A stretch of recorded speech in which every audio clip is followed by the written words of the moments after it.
Hello everyone and welcome back to the channel. My name is Adi and today we're going to be doing a little bit of a follow-up to my last video. Of course, I had done my team report for the team that I used to get top 4 in the 330 player Victory Road Series 12 challenge. And now I'm just going to release all of the VODs for all of my matches in that tournament, with the exception of the top 8 and top 4 VODs, which you can find on Victory Road's YouTube channel. And so I'm just going to, much like last time with the USPA run, I'm going to talk about, at the beginning of each set, I'm going to talk about my thoughts going into the set. And this was an open team sheet tournament, and I'll link all the team sheets in the description if you want to look at them while you're watching. And then there will be I won't be talking during the matches, and you can just watch the matches. And then towards the end of the match, I will go over some concluding thoughts about what I was going through my mind during the match. And so this was over a week ago at this point, so I might not have the best memory, but I'll try to go through it as best I can. And so round 1, I got a bye. My opponent didn't show up. I guess they just slept through it or whatever. There was a little bit of a discrepancy about when the tournament was supposed to start, because the EST time zone was listed incorrectly in some places, and so I was almost late. I woke up just in time for round 1. My opponent, it was another American player, Tiki, and he did not show up, so I got the round 1 win, which is convenient because he's a very good player. Round 2, I played against this Rayquaza Zacian team, and again, you can see the open team sheet in the description down below, but Rayquaza Zacian, I had an idea of what it was trying to do, which is it's much like Palkia in that it almost always is going to be maxing the Rayquaza, although this team also had the option to max the Landorus, which is a little curious because it has a lot of the same weaknesses, I think, although it is on the physical spectrum, and the Rayquaza is on the special end of the spectrum. But yeah, you're just trying to click max airstream a bunch of times, much like every other max airstream bot, and do a lot of damage in the process, and you have max quake to boost your spectral defense, so that's kind of cool. And so my logic going into this was, I hadn't tested the matchup at all, but I figured Palkia has the ability to either OHKO or do a lot of damage to Rayquaza if they try to max it early game, and Amoonguss has the Koba Berry to really stop it from clicking max airstream profitably. You can click it into Palkia, but I'll live it, and you're not going to click Wormwind into Amoonguss realistically, so I have a little bit of mind games there as well, so I can either click Rage Powder and try to KO the Rayquaza, or I can just click Spore really safely, so even if they switch out into a Zacian, I get some advantage out of it. And that was my logic, and of course they did end up leading the Zacian, so I had a really safe Wormwind that turn. But yeah, so that was kind of my logic going into it. I hadn't prepped this a lot. The Gastrodon is obviously a little scary, but there aren't a ton of things I want to click max Geyser into on this team, and even the Landorus, I can click max Wormwind into it pretty safely. And so yeah, that was my logic. Obviously, Rotom Heat, if they get rid of Palkia, can be a little problematic, but even then, it doesn't actually take attacks that well. I think it kind of needs the Dynamax to really do what it wants to do, so I wasn't too worried about it. And yeah, so that was my logic going into the set, and I'll let you guys watch the set and see what you think.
All right, so that match was like pretty uninteresting. I think game one, I kind of just like got to position Ditto really effectively. That's kind of what it does. It just steals Zacian's boosts and games really well.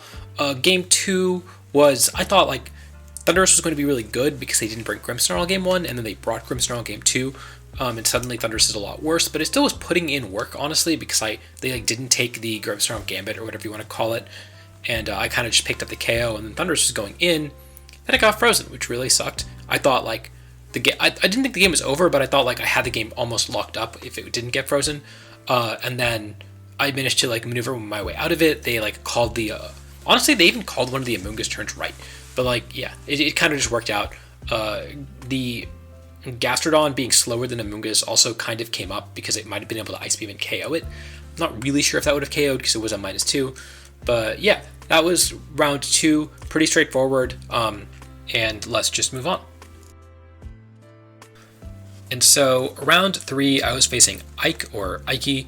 I'm not sure how you pronounce it. They're a Japanese player who are playing in NPA this year, so reasonably well established, although I don't know much about them. And they were using a Life Orb Kyogre team. I know this has been floating around High Ladder for a while, so definitely something to be aware of, although maybe a little less scary in closed team, or maybe more scary in a closed team sheet than open team sheet.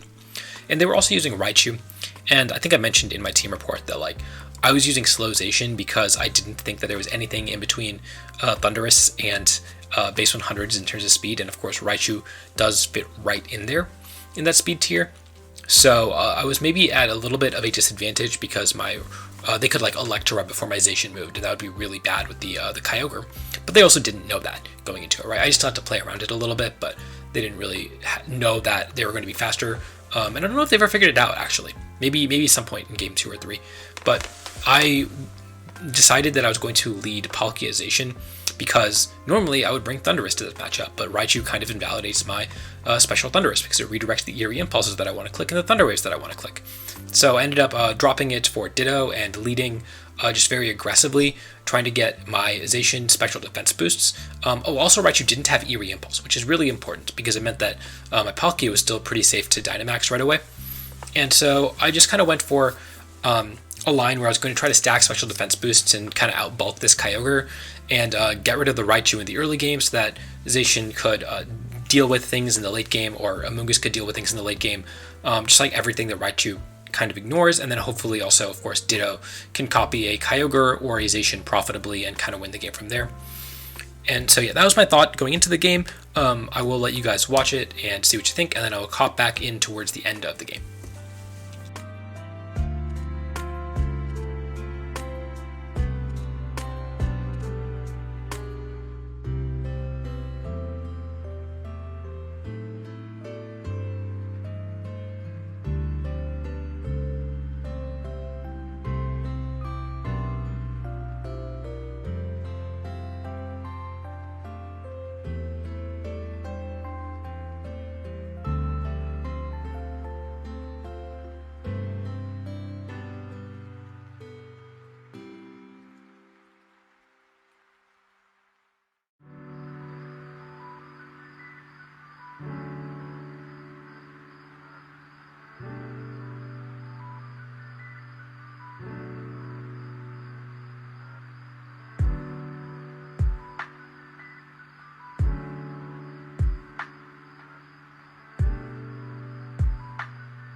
So game one, I think I threw like twice.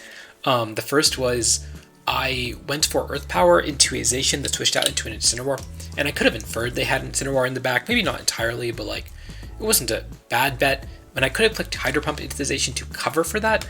Obviously, it doesn't work 15% of the time, but if I KO the Incineroar there, then I'm in a fantastic spot, and instead I just let it live because it was Shucka Berry.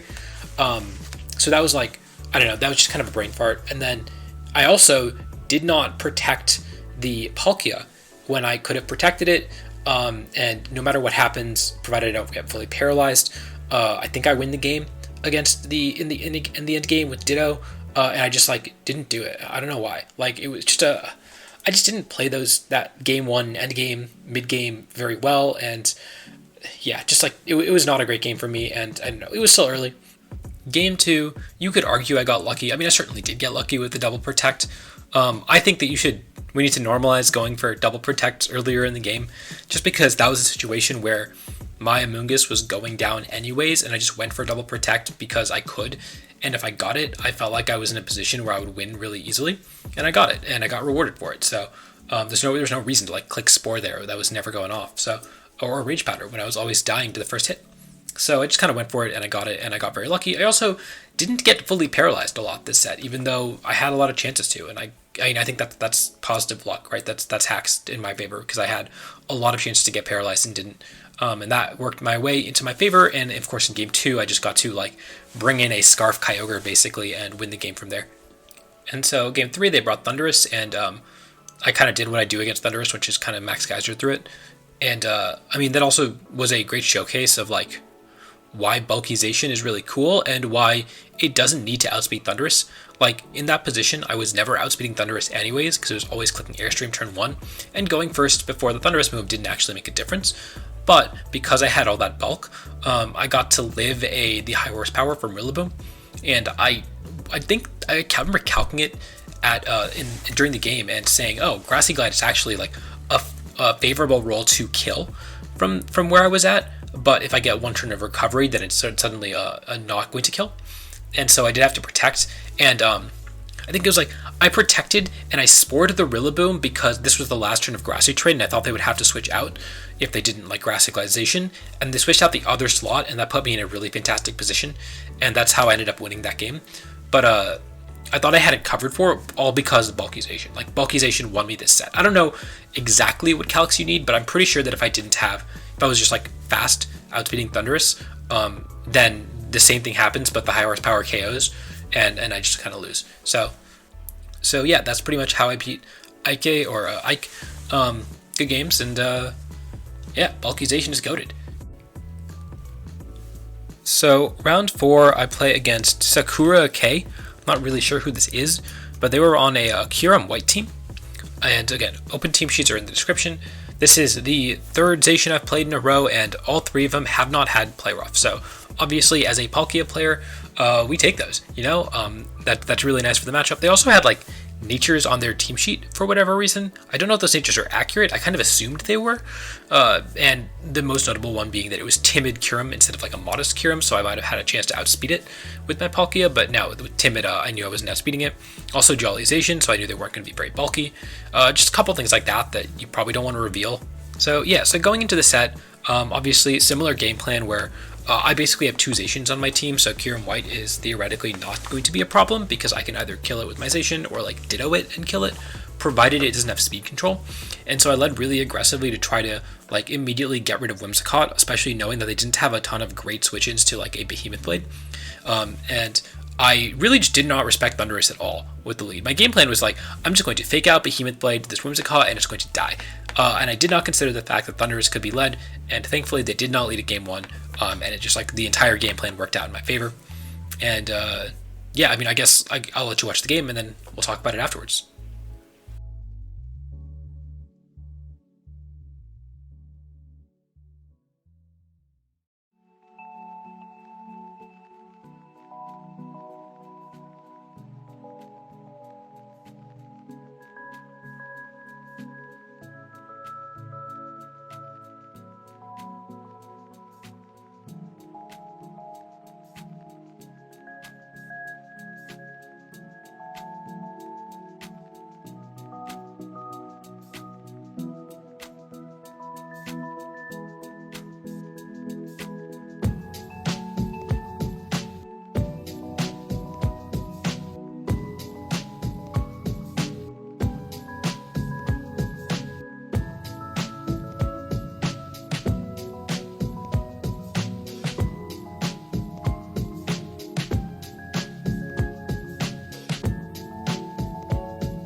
Okay, so game one, obviously, I just kind of disrespected Thunderous and got away with it, but my line that was like, I'm going to deny Tailwind at all costs, really didn't work out. Like, they got Tailwind off.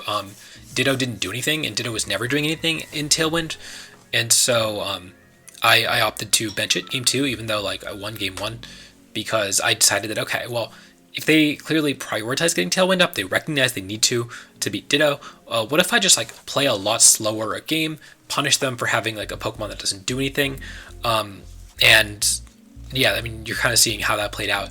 It worked out really well. They tried to play a slower game as well, and there was one turn that I was happy with. I think that I had a chance to KO Zacian or KO anything that came in the Zacian slot, and just said, I don't want to. Like, I need to get a max Quake boost before this Kyurem comes in, and so I like let the -1 Zacian survive because it didn't have Play Rough.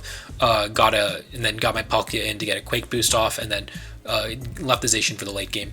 And so that I was really happy with that play specifically, but in general, I think that I played that quite well, and yeah, won the game pretty handily. It turns out like when you don't have a Dragon move on Kyurem or a Play Rough on Zacian, Palkia can be a little problematic. I know that they had Freeze Dry, and theoretically they can Freeze Dry me, but like they are never ever getting a Freeze Dry off into Palkia. They are always being forced to max. So yeah, so that was kind of how that went. On to round 5. Okay, so round 5, I was playing against Zero, or Top Test BGC, and they were running a team of Blastoise, Incineroar, Rillaboom, Regieleki with Focus Sash, Yveltal with Life Orb, and then a Zacian. And so I honestly don't remember much about this match, but I did end up going with like the good stuffs, which is to say Amoonguss, Incineroar, Palkia, Zacian, right? Like that. I talked about that in my USPA run, where that's Fire, Water, Grass, Zacian. That's about the best thing you can do into almost any team. And you do have 2 flex spots, and you have a lot of room to play with your movesets, but you're going to use Fire, Water, Grass, Zacian a lot of times, and this was no exception. I especially was scared of the Eleki with Eerie Impulse, and so I wanted to be able to redirect that. But also just like into their lead of Incineroar, Yveltal, I basically got to say, okay, you either get to click Fake Out, and I take a KO, or you don't click Fake Out, and I get to Spore your Yveltal, and it was just like a really hard situation for them to be in, and I mean, Koba Berry put them in that situation. Also, one other thing that was important was that on turn 0, right after we sent our Pokemon out, you can see that my Palkia's Pressure went before their Yveltal's Dark Aura, which meant they were modest Yveltal, and that also, Palkia outspeeding Yveltal was a really important detail that I don't know if my opponent caught on to until after turn 1, because they didn't go for max Airstream, they went for max Darkness, and they got outsped, and then they had to go for Airstream turn 2. So that's something else that was important in this matchup. But yeah, I will let you guys watch the match, and I'll hop in at the end.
So yeah, that was the match. Game 1, they like tried to aggro through me with Eviltal, and I kind of out damaged them. And then game 2, I kind of got caught out of position. I didn't, I guess, play that well or lead that well.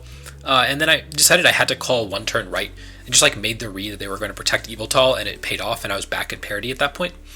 And then right here at the end game, they went for sub on Zacian. I don't know why, because if they had like attacked and faked out, they might have had a chance to win, but they opted just to like not, and I won the game because of it. So yeah, I mean, interesting play. The game was definitely not over, and then they clicked the one button that never won the game. But yeah, that's that. On to round 6. Okay, so here I'm playing against Agati. You probably know who Agati is. He's one of the best players in the world. He top cut the World Championships in 2019. And we actually like had a little bit of a break before the match, not like intentionally. He was just like, I need to get lunch, and I was like, that's fair. And we started like 10 minutes late. So I had some time to think about it. As you can see, I locked in my Pokemon pretty quickly, and I was pretty confident in the 4 that I was bringing, which is to say Palkia, Amoonguss, Zacian, Ditto. I didn't think Incineroar was needed into Ogre teams, just like in general, and then you have the option between Ditto and Thundurus, and I decided that Ditto is going to be a little more valuable here because of the Kartana, and it just does a little more into Kartana. Thundurus doesn't actually hit that much stuff, although you could argue that it would be useful, I don't know. And so yeah, so this was a really fun set. It was a really like close set, and I'll let you guys watch it and hop back in towards the end.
Okay, so there's a lot of depth to this set. Someone else might want to analyze this and like do a deeper dive, but like the important things that I noticed going back were first off, game 1, Ditto really put in work, right? Ditto did a lot. It transformed into Kyogre and then later transformed into Zacian. What I didn't notice, and then thankfully the Tornadus got more than a 1-turn sleep, which is what I needed so that I could get rid of it. If it got a 1-turn sleep, got Tailwind off, I was in a really bad spot. What I didn't notice was that the Kartana moved before the Zacian, and it just did not register in my head that was the case. And so I took my Ditto and transformed it into a Zacian, just like assuming that it's faster and thinking I've won the game. Game 2, I tried to do Thunderous stuff and play a little slower and say that, if I'm going to Eerie Impulse him and I'm going to get to click attacks without maxing, I'm going to trade damage more effectively. And then I missed the Spatial Rent. And that's really important because now it means that I don't get to max my Palkia on turn 2. I mean, I still could and I probably was supposed to, but it means that he isn't forced to click Tailwind on turn 2. And if he was forced to click Tailwind, then all of a sudden I get to click Max Quake, I get to click Thunderbolt, or I get to click Wormwind, or whatever I want to do. Take the KO potentially on Tornadus, and certainly do damage into the Kyogre. And I'm in a much better spot. Whereas because I didn't, he was free to click Hurricane, knowing he could click Tailwind the next turn, and my damage trading strategy was a turn behind. And so I was in a really poor spot because of that. Now, at the end of the game, I did get to Dynamax and did get to click Max Quake into the Zacian, and you might have noticed it lived, and it lived comfortably. And so that was my tip off that this was a really bulky Zacian, but I still noticed that it was outspeeding my Zacian. So I figured it was at a reasonable speed stat, and again, I just missed that it undersped Kartana in game 1. So those were the important interactions in game 1 and 2. And then in game 3, I did not KO the Tornadus and the Kyogre on the same turn, which might have been important. And instead, I KO'd the Tornadus second, which let the Kartana get an Airstream off, and I turned my Ditto into the Zacian because I realized that switching in my Zacian was put me in a really awkward spot where I was not guaranteed to get my Ditto in a profitable spot. My Zacian wasn't doing very much. And so I definitely had a rationale for that. I forget exactly what it was, but at the end of the day, it turns into a 50-50 where if I can KO Zacian, obviously I win, or if he protects Zacian, then I double the Kartana and I win. I think it was a 50-50. I definitely thought through the lines a lot harder when I was playing, but what I didn't realize was that Zacian was slower than Kartana, which meant that the game came down to Kartana clicking Max Airstream and my Zacian speed tying his Zacian, and he won the speed tie. And so that was what it came down to. Really, really interesting set. He managed to pull that out. Good games to Agati. He managed to get all the way to top 8. Obviously, starting out 6-0 is a good sign for him. But great set, really fun set. And I hope you guys enjoyed it. And we'll move on to round 7. So round 7, I play against a Genius, and he is running what to me looks like a Series 11 Sun team with a Zacian tacked on. And so I just decide okay, so first off, at this point in the tournament, I just played a really exhausting set, and my brain is fried. I have 3 hours of sleep, and I remember I was falling asleep, getting ready to play this set. And so, and honestly, this was the set to do it in because it turns out we played a Series 11 set. And so I end up deciding that Thunderous is my safest option. I think that Charizard might still overpower me if he went with that route into an Eerie Impulse, but it obviously was really safe into Venusaur and was really safe into opposing Zacian. And I needed to lead my own Zacian because leading Palkia into Grimmsnarl feels really bad. You can either lead a Mungus and try to spore stuff, but that is less good into Charizard, or I can just lead Zacian, take the Grimmsnarl's Gambit, just go for the Behemoth Blade, get it out, and say you can either click Reflect, or you can click Light Screen, or you can click Thunder Wave. You can do one of those things to try to slow me down, but you can't do 2 of them. You certainly can't do 3 of them. And that was my game plan going into game one.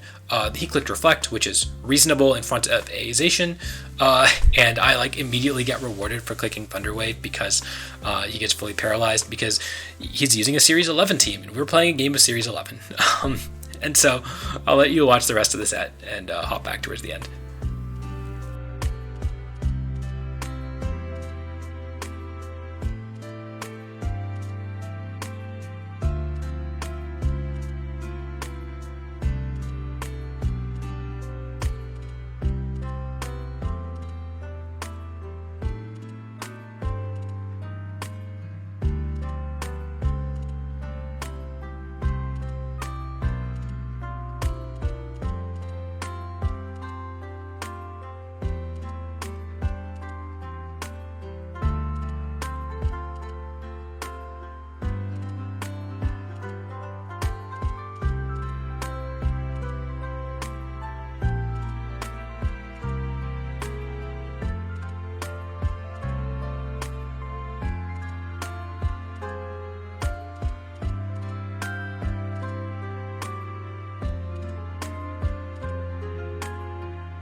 So yeah, like I said, he brought a Series 11 team, and we played a game of Series 11, where the only thing that mattered was that I clicked Thunderwave and got the full para, and he didn't click Thunderwave and didn't have those odds.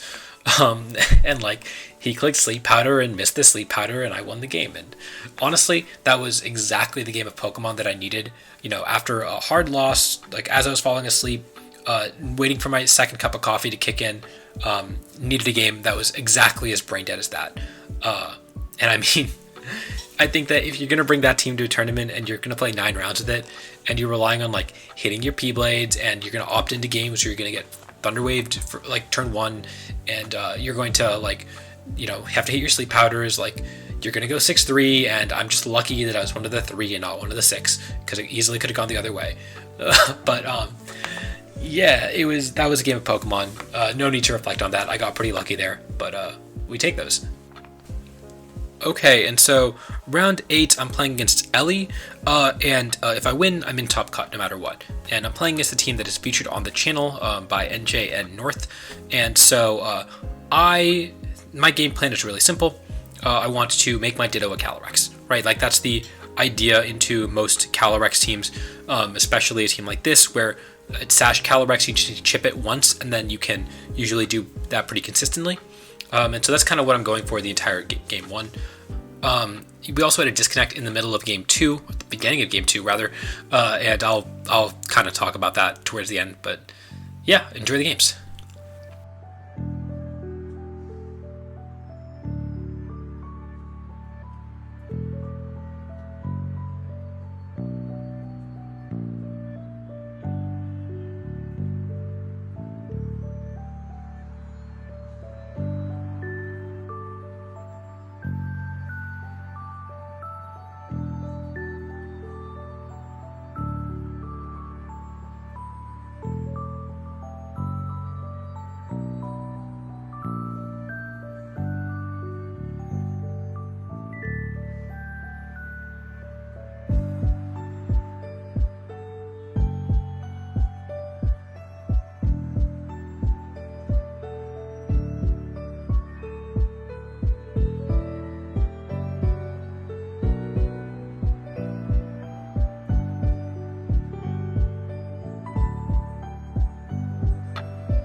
Okay, so quick explanation about what happens with the DC.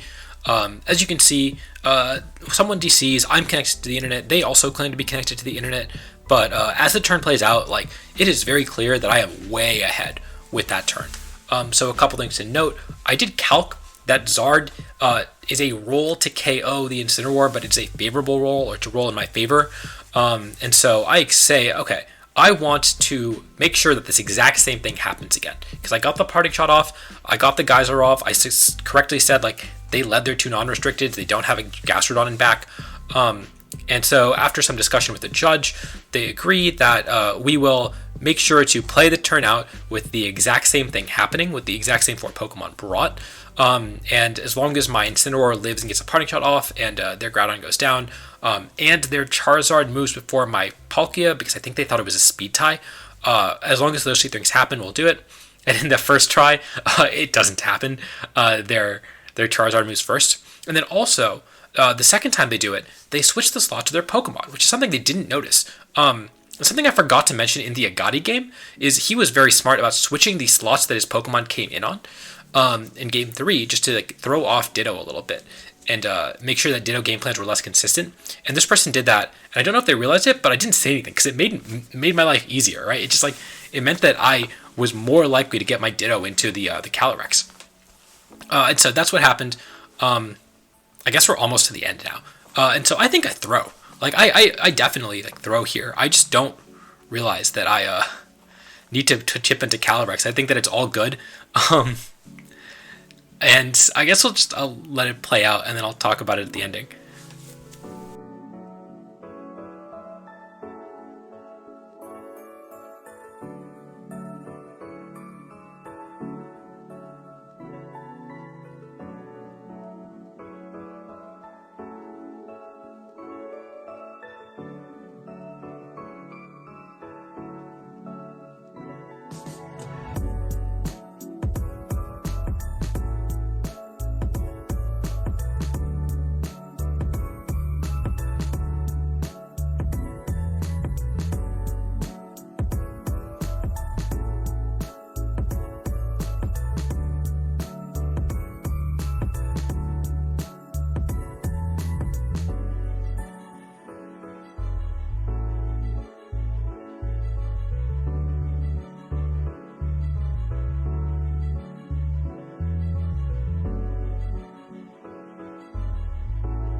So this game is lost, right? There's no way for me to win. I just massively screwed up. Well, it turns out that pressure is actually a really good ability. They are clicking protect because they ran out of Astral Barrage PP, and so they cannot KO this Incineroar. I did not realize that at the time, but I realized it like 5 minutes later, and I was like, holy shit, I can't believe I won that game because of pressure.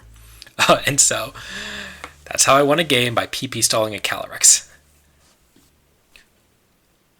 Okay, so round 9, I don't know how to pronounce their name. It's a Japanese player, but I looked it up afterwards, and it turns out that they got 6th place in the IC with this team, with the Kingdra Kyogre team. So a very cool team with a really solid result, and I really didn't know what to expect. I mean, it was like, what am I looking at, you know? But also I'd made top cut, so I wasn't too worried. That being said, this was really awkward because the Grimmsnarl could be a pain in the butt if I tried to max Palkia immediately, like I normally would against a Kyogre team, but the Zacian was awkward because they could kind of just KO it with Kingdra if they maxed right away. So I was in a weird spot. I was hoping bulky Zacian would tank a hit from Sash Kingdra, and I needed it also for the end game because there's a Ferrothorn that I kind of need to click Sacred Sword against. So lots of weird decisions to make over the course of this game. Thankfully, it was a low stakes game, but I did have a bye on the line. I was guaranteed to make top 16 if I won. So I did really want to win this game, and I'll let you guys see what happened.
So game one, I am totally caught off guard because I look at Kingdra and I'm thinking they're going to max the Kingdra, right?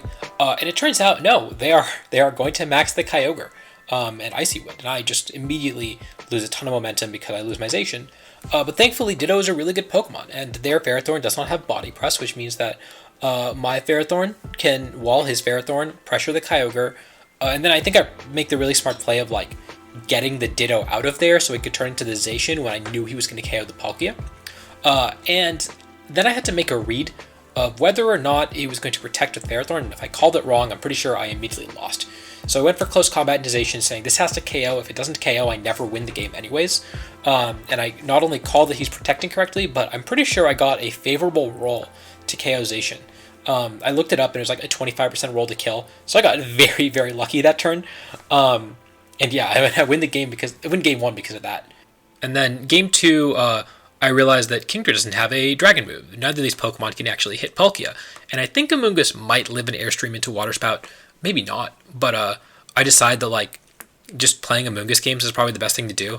And they yawn Palkia, and I'm like, okay, this is fine. As long as Amoonguss gets a second Spadef boost, there isn't a ton of things that he can do.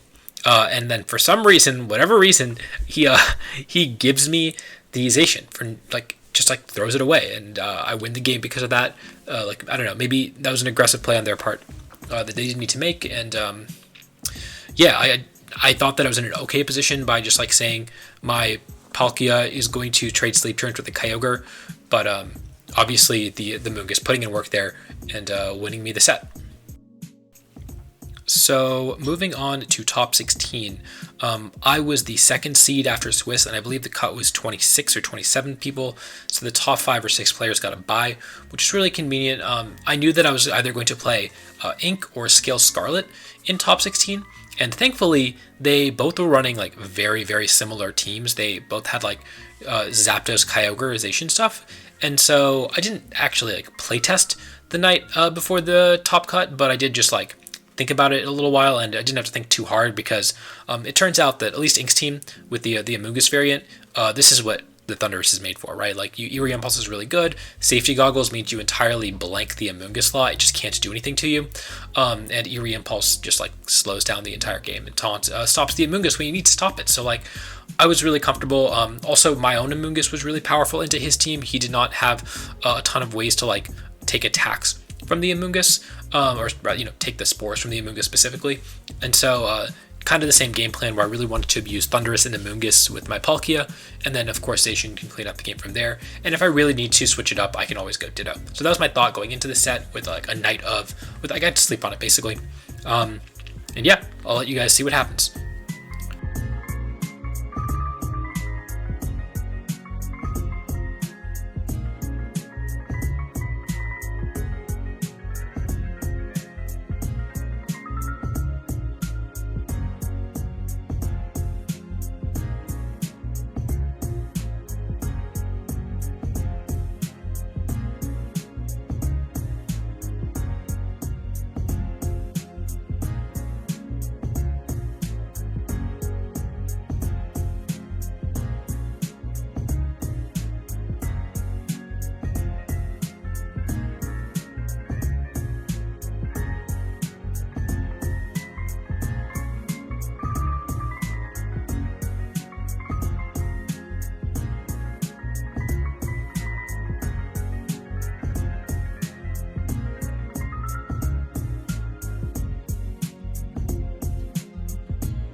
So game 1, first off, my Thunderous was getting 2-shot by Timid, Kyogre, Water Spout, which is something I really want to change in the EV spread, because that's pretty important.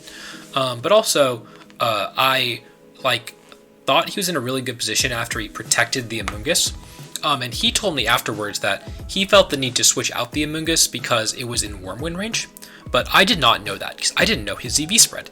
And I thought he was using the same team that Mike D'Angelo used, which has a team report on the channel as well. And I was like, this is the same team.